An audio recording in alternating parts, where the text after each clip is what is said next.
Hello there, boys and girls, and welcome to match 16. We're playing against Stepan and his team of humans. Somehow we didn't play humans, and that's probably because in a game where you have like huge werewolf. Well, yes, yeah, yes, pretty much. I'm just mad he didn't die.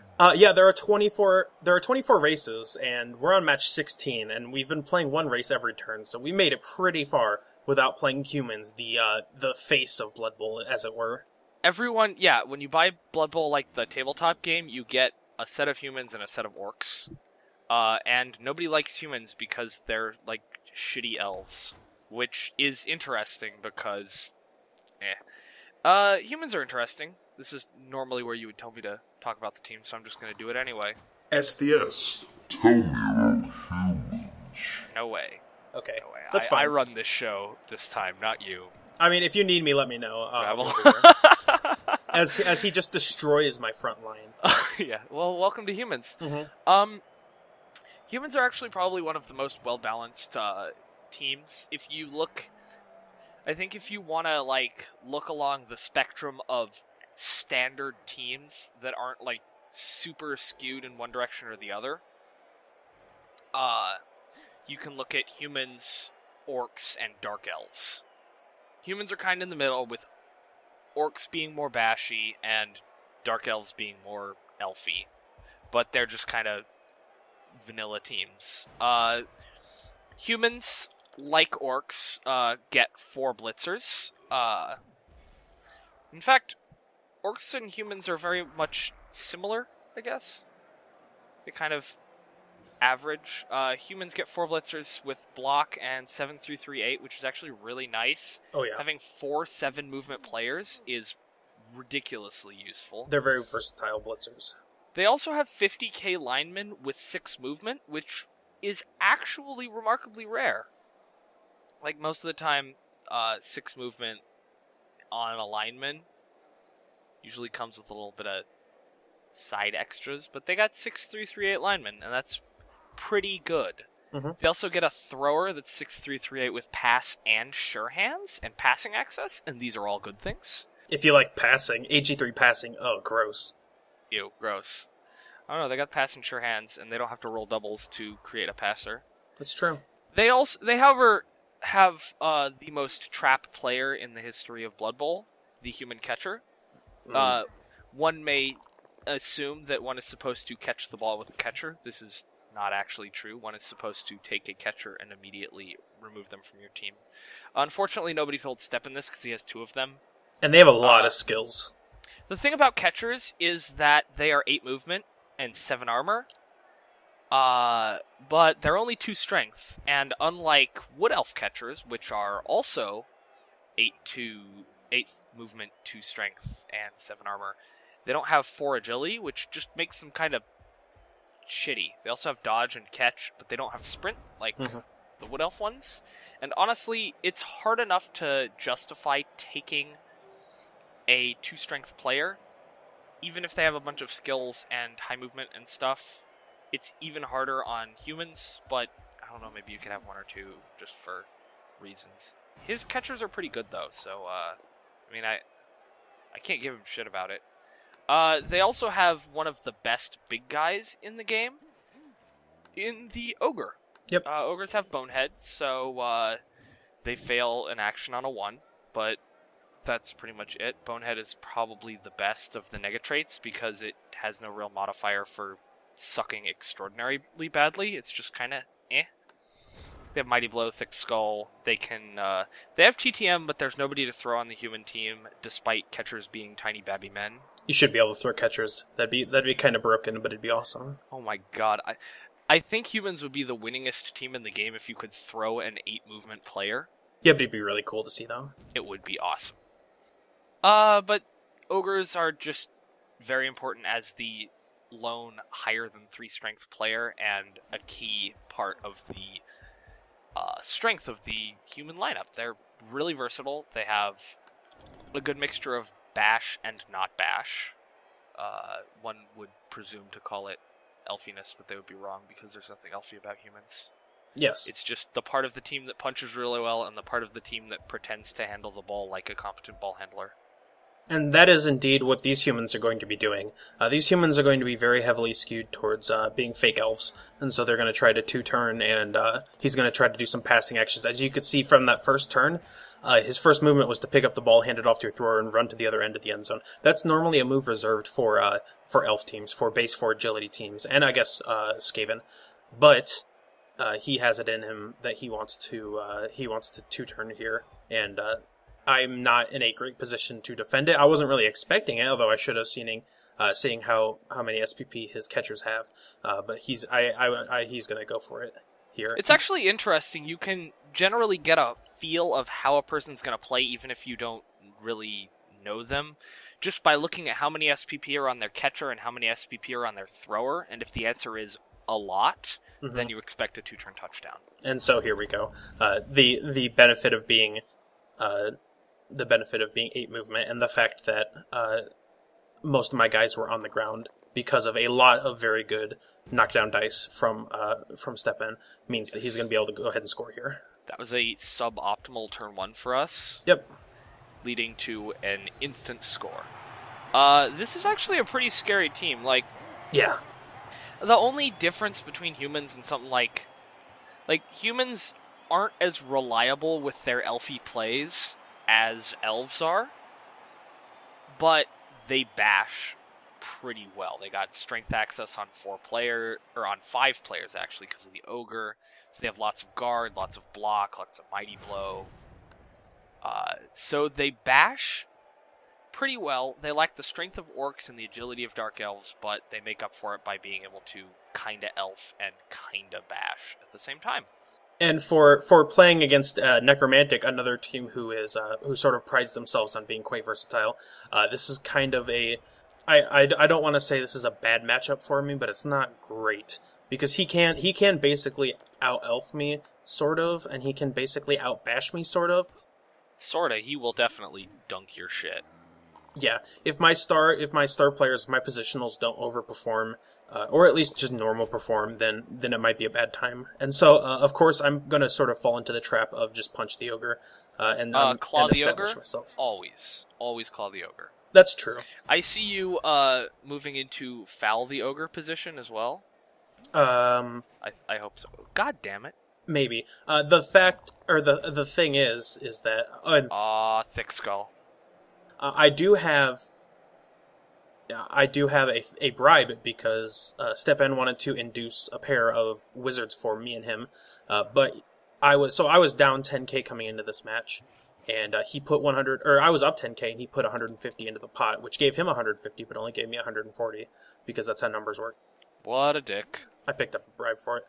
I don't know why I didn't foul here. Spoiler alert, I'm not going to foul, but Probably because you moved with your fouler, I think? I guess. Bone Cruncher, your foul man? Yes. You moved him too early. I'm Whoops. Sad. I was setting him up for the anti-frenzy trap. Yeah, that's probably smart. Do not frenzy trap yourself, because that is the sign of a bad Blood Bowl player. Right. Do not be a bad Blood Bowl player. I didn't even think about possibly fouling him, though, which is the sad part. I know. The really nice thing is that you got a stun here, though, which means that if you can move down the line enough, you'll be away from the ogre, and he has to roll to get up.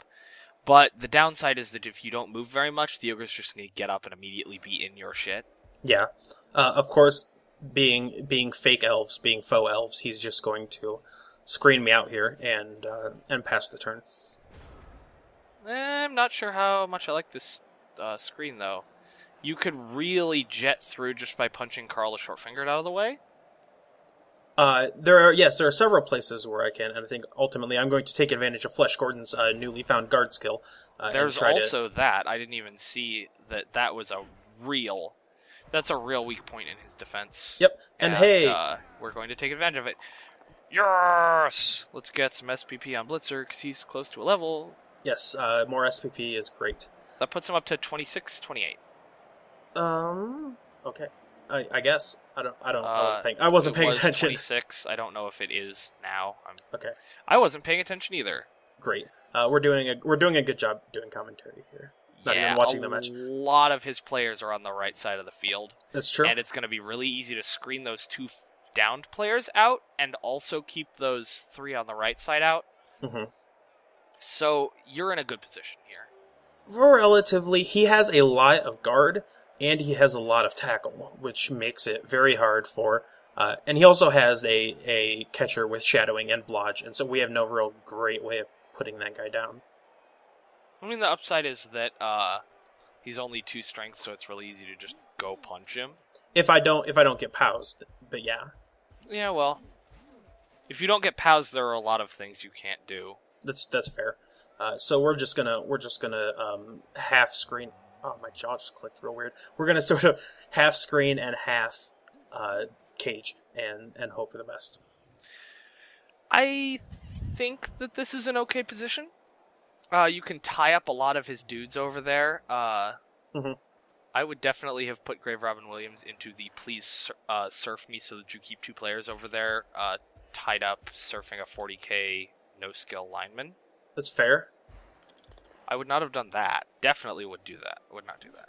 I want Dr. White because he can run around and punch me pretty easily, and so I want Dr. White in a position that he's going to be able to be guardy. He stood up his dudes. Sad face. Mm-hmm. Oh, that is a rude catcher. Oh yes. Oh, what? Block, sidestep, diving tackle, shadowing. So you can't run away from that. Oh my god, fuck that. That's awful. Mm-hmm. 8 movement. Yeah. I want to die. Yeah, no thanks. I mean, you already have a lot of punch the fuck out of him there, so this is a dangerous position for him to be in. But Baron Herman actually also is in a kind of nasty position, but you're gonna just hit him with Blitzer and do that thing. Right. Yeah, sidestep makes it really hard to pin these guys down, and the fact that we still I feel like I'm making the call. We still don't have tackle, and he is bringing over Gerhardt, a tackle player, which could be bad. But that's not a pow. That's not a pow push. That's a 1DB. I guess he had to go for the 1DB. Yep, because he had guard, but I also have guard, so It's not bad. Hooray for guard! Hooray for guard. I guess Dr. White's positioning paid off. Mm-hmm. I would have liked him maybe down 1 so that he could stop that little bullshit with Baron Herman, but otherwise, look at him just 3+ dodging like it ain't no thing. Right. Yeah, there's gonna be a lot of that going on. Fuck this guy. This move right here is going to free up Arnie Frey. F-R-E-J, how do you pronounce that? I don't know. Fry. Right. Okay, cool. Yeah. So there's definitely a way, because Santos has sidestep. So in my mind, there's definitely a way, and feel free to pause the video and figure it out. How do I free up Santos chain pushing and score this turn? Because I think it's possible. I don't know, it's hard. I think the first thing to do is hit Baron Herman with Blitzer. Yeah, and that's a non-blitz that it consists of punching the fuck out of a dude. Yeah, that's a mighty blow guard guy who I can frenzy. Oh yes, and you can also do that. That's kind of cute. I'd like if you frenzy a dude into a guy with stand firm. Yep. The guy won't move. Mm-hmm. I would have used that time to push Gerhardt Sigrid out of the way, but I don't know if that would have been beneficial because I'm bad at Blood Bowl. Right. That doesn't help. I just sort of forgot. I was like, okay, I got to figure out how to do this, and then I was just like, I'm just gonna punch guys, and maybe it'll work out. Maybe I'll knock his guys down. But then I remember that every single one of his players has dodge, and a lot of them also have tackle, which makes things hard for me to get away. The correct answer here, by the way, is to blitz out with Santos, because you can get a 2DB on Meinholf Jolted, and he doesn't have... Meinholf is not the one that has diving tackle and shadow. Right, it's actually right. Arnie Fry. So all you need to do is just kind of shove this dude. That's not going to cut it. That's suboptimal. And so at this point, Santos is in not a completely non-defensible position. There's humans everywhere, because I can't knock any down. So, you gotta do this. I've got to do this. That's not optimal either, and he's gonna dodge into a really shitty position. Yes, he is. And I am in no position to defend, because I spent my whole turn trying to punch people and not knock them down. Yeah, that was I mean, that was kind of a thing that was gonna happen. So now you have a lot of kind of dice to consider rolling. Yes, absolutely. I could wheel back and hang out You really don't behind want Flesh to. Gordon. You really don't want to. Mm. So we're talking like 4+ dodge with reroll, 3+ dodge with reroll, and then a bunch of going for it to score this turn. Yes, that's a 4+, a 4+. Going straight through him is a 4+, 4+, 3+. Going around Going him, back is like 4+, 3+, 3+. yeah. And then I could, yeah. Either way, It's really not good. It's gross. So I also believe that Gerhardt is a tackle. Yes, Gerhardt I'm has remembering. tackle, but you could. Are you going to do that? I think you could, instead of doing 4+, 4+, 3+, you could just do 4+, 3+, and 2 going for it. And I would prefer that, because that means less hard dice. Yeah, but it is Santos, so I'm just Santos is just going to do whatever the hell Santos wants. Oh god. And that's Santos. Jesus. And that's Santos. Santos fucking Hammerstein. That's why we pay Santos Van Hammerstein the big money. Absolutely. Because he makes the plays. He makes the plays. He is the king playmaker of bullshit I'm totally Island. okay with having to use a reroll there, because that was a garbage situation that I was in. That was truly glorious. I just want to note that no matter how shitty you are, luck will come through in the end. Yeah, you just gotta roll a lot of dice. Roll more dice, win more games. Mm-hmm. If you can't knock his players out of the way, then just walk through them. Just be Santos. I will say, he has our opponent has 13, 14 players or something. 13 exactly. Yep. Hooray! Look at that, Players. cheerleaders actually did a thing again. Aw, yeah. I don't understand how this keeps happening. That's also a really fucking good placement for the ball. How has it been every cheerleader since I've gotten 2 cheerleaders has benefited me? Been by 2 cheerleaders? Yeah. I don't know how that works. I don't know how that works.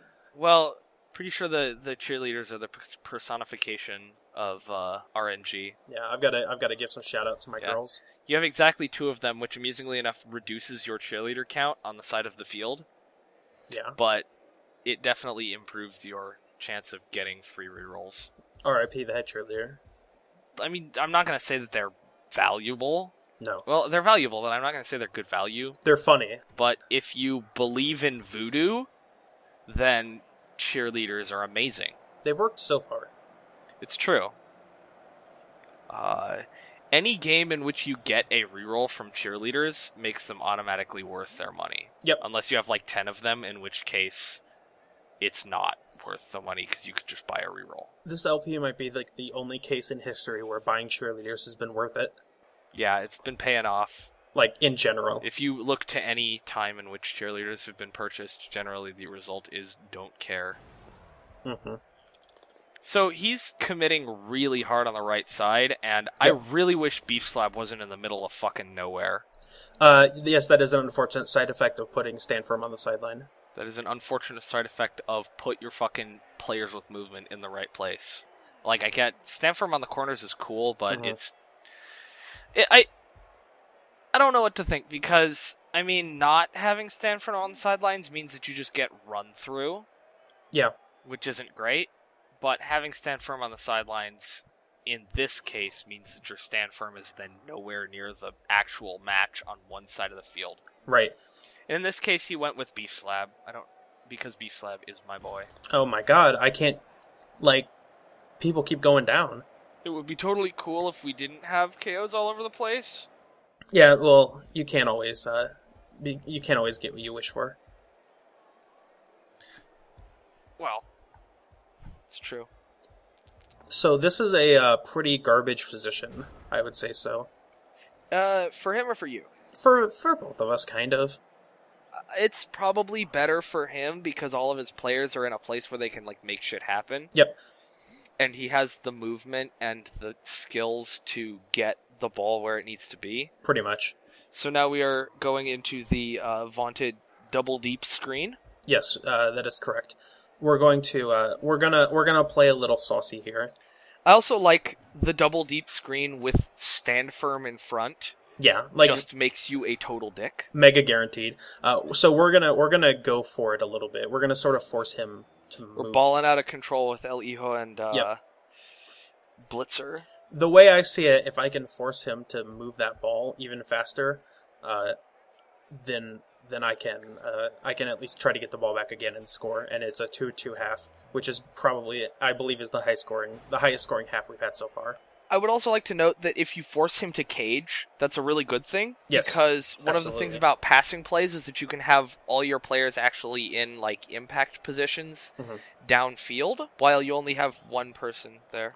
I'm rolling GFIs because I have the rerolls basically. Absolutely. You roll GFIs when you need to. But when you do this kind of passing play, if you have your thrower sufficiently deep, it means that you can have all your playmakers downfield and then just kind of throw to them when the time comes. Always pressure the thrower, because in this position, he has like only one real option, and that is to get the fuck rid of the ball on the thrower. He has to throw it this turn. Yep. Or else he has to move a lot of people back, which on turn 6 is a recipe for bad. And especially with one player with dodge and one player who's just kind of naturally mobile, it's not enough to just throw some dudes back there and just kind of sit on them. Unless one of them is Arnie Fry, in which case, fuck him. But that's one of his catchers, and he doesn't want to have to dedicate that to blocking people in the backfield. Yeah. And in addition, I'm definitely set up heavy on the left side, so it benefits him to try to pass to Arnie and go for it. He also does not have block or dodge on his thrower, and therefore his thrower is extremely vulnerable. If you get over there and punch him, chances are better than not that he goes down. Like, when he gets this pass off and runs up the field, I'm probably not going to be able to touch the ball carrier, so I might just, Blitzer might just punch that guy anyway, just to get him out of the picture. Right, especially for where he is. Like, if he moves in the middle of the field, But especially on a team like this, getting rid of the thrower can be important. He's committing a lot toward the center of the field, which was probably smart, because there was no way that he was ever going to get around on the right. No. His right or left, yeah. Yeah. It's kind of weird. In Cyanide, your team is always on the bottom. Yep. The enemy's gate is up. Yes, absolutely. So here we go. Agility 3 passing time. Stun on Dr. White didn't help. Oh, that is possibly the worst thing that could have happened. He didn't move any players back to defend because he was so sure that he was going to hit that pass. If he doesn't Lightning Bolt Blitzer right now, he's an idiot. Oh, Agility 3 passing. I think he's considering Lightning Bolting Blitzer right now. That might not be a really bad idea. the smart play. Because if he gets down and then gives you the ball, it's not good. Yeah. His thought might be that either I'll flub this, or I might not be able to score this turn.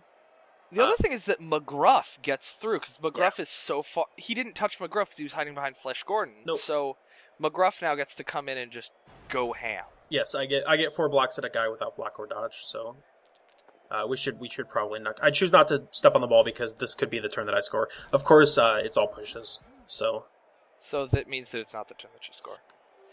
I would have really considered re-rolling that, but fuck it. The reroll there might have been the smart move. Statistically, yeah, it but might have been the re-rolling smart safe move. blocks is never the right move. Even if it's the right move, it's not the right move. Conceptually, so this is the right move. Imagine if you spent the reroll and then you weren't able to pick this ball up and score. Now, you're not going to score because he can't touch Blitzer. he has the lightning bolt, but I'm in a great position to defend. Well, if you can force him to burn the lightning bolt with enough players around that you can just pick up the ball and score anyway. Yeah. Like, he could burn the lightning bolt, but I don't think it's a good idea. Probably not. Unfortunately, though, Flesh Gordon is not in a great... If I would have gone the GFI with Flesh Gordon up to the right... It would have been perfect. I think he can mark you with Arnie Fry, and that makes you roll a bunch of dice, which is suboptimal. Yes. I believe, if I'm remembering correctly, he can only mark me with Arnie Fry, and that just means that I get 4 chances to roll a POW or just go score. So. Right. The really unfortunate thing is that the ball is being held by a werewolf right now, and holding the ball with frenzy players kind of sucks because you can't do the always effective pop him off, push the dude away, but don't follow up. Though he has sidestep. which wouldn't matter if Arnie Fry is the only one standing next to him. You can do cute shit. That's sidestep. That's true. I mean, the upside is that he has to GFI twice, but he makes the GFIs because he's a dirty lucker. His ball carrier can get there with some dodging as well, though. Yeah, but I wouldn't trust it that far. In retrospect, I probably should have just scored and gone for the 2+, because this is kind of a shitty position. Yeah, but on the other hand, you get the ball at the half, yep. And you've pretty much guaranteed that he's not going to score unless things go horribly, horribly badly here. I mean, they can. It's not never rule out things going horribly, horribly badly in a game of Blood Bowl. Like, what's the worst that could happen? I feel like that's... Don't ever ask what's the worst thing. The worst thing that could happen is that every single one of your players could die on every single block, and your team is retired in one turn. That is literally the worst that could happen. I know what happens, so I can say stuff like that, because that makes it fun. Yeah, I hate you, by the way. You teasing me like that? Well, who knows? Who knows? That's actually really interesting. He just ran his catcher back. He is fully committed to this defense. He's not even going to try and score this half. No, he's really scared that I'm going to... He's really scared that he's going to lose control of this match, because being down 2-1 and then giving the ball to the opponent, especially an opponent that can hold it to like a 4-turn score and then let you score and not really care, that's a really shitty position to be in. Yeah. He is, however, knocking down pretty much all of my support players, although Santos is there, sort of. One big upside is that he just pushed McGruff out, so you can like dodge out with him to get the blitz on Arnie Fry. He's going to block me off pretty hard, though. That's true. Nightwolf, what a dick. Setting up for the heavy El Hijo foul, it looks also, like. Also, Arnie Fry is a catcher, which means he's only 2 strength, so you get a 2DB automatically. Yeah. If you had been able to... Oh. Well, yeah. What the fuck? Of course he would. That's really bad. Show the fucking dice. Oh, sorry. Badly hurt. Yeah. Yeah. It's on the ghoul, though, which pretty much means El Hijo is not going to do anything of note this game. Yeah. Rip. I would have definitely fouled McGruff, but So this is how much he doesn't want me to score. He's also going to lightning bolt you? If I'm remembering correctly. This is gutsy. I hope his lightning bolt fizzles. Wow. So, here we go. So, now you just have to... Here goes thing. That's he has diving tackle on him, doesn't he? Yep. Arnie Fry? That's yes. Fucking rude. I need to, like, the play is blitz Arnie Fry, and then, something. We'll figure it out. Your, Blitzer didn't get stunned there. He just got knocked down, which, if he'd gotten stunned, it would have been the end. And so I did defend the one person who is in scoring position. The only unfortunate thing is that, he can jump onto the ball now. Yeah. I mean... Hey! It's a POW, but the real problem is that where that ball is, he's just going to sit on it. Oh! Okay. And we're going to fail the pickup. 3+ with reroll would have been the scoring chance, and now we're not scoring now. Yeah, because he's got so many players down there. His whole team. He moved his whole team. I know. This is like DEFCON 1 or whatever. I don't remember how DEFCON numbers go. I think Whichever one is the most important. Mm-hmm. But yeah, okay, so this is like DEFCON 1 ball handling. Yeah. Literally everyone is back here except for the Ogre, and that's only because the Ogre couldn't actually physically get there. Yes, exactly. Please do something astoundingly stupidly, though. That guy can score. Now, they're really... Like, never do this, by the way. I know that he moved everyone back. If he had left Meinholt jolted in scoring position, the score is actually very much in play here. Mm-hmm. But he's instead just going to, I think, secure the ball and then ultra mega gang foul McGruff, because that's what you do. That's what he's been doing. You need to start fouling right now, because he has opened the floodgates. Once you foul your opponent, you are saying this is a game in which you step on everyone because reasons. I would love to foul him, except for A, I can't knock anybody down. He's back. He's safe. I can't knock anybody down, and B, I'm already down players. And doesn't matter. You have a bribe. Go fucking annihilate him with your vicious undead boots. That's true. Go do the thing. Be the miracle. But yeah, that basically implies that I'm going to be able to knock somebody down and then have at least 1 or 2 players to assist, because otherwise, what's the point? Actually, if you have dirty player, you should pretty much just foul with the dirty player every turn. If he gets ejected, so what? Whatever. But actually fouling with a DP, even unassisted, is actually really good. So look at this guy try to break tackle. He fails it and then burns the loner reroll. The ball's on the ground. I got big play plans. Oh, Jesus. Are you going to stand up with McGruff, dodge out, punch Meinholf jolted, and then step on the ball and win? Meinholf is a sidestepper. And he's also he's not a shadower, so the plan is to blitz through McGruff into Nightwolf and either knock him out of bounds or knock him down and then just pick up the ball in a tackle zone and score. That's not a terrible play, honestly. That's a -2. You can get white power around, though, and white power is guard. I can get Santos into position on Meinholf, and that makes it a 1DB. So yeah, but you're going to trip and fall and die, so that's okay. This is a lot of really dumb dice, but I want to make this play happen. So This is hideously bad dice. Yeah. I don't like this at all. That's fine. Didn't even make the first dodge. And that's the first half, ladies and gentlemen. We'll see you guys for the second one. Really? I don't have words.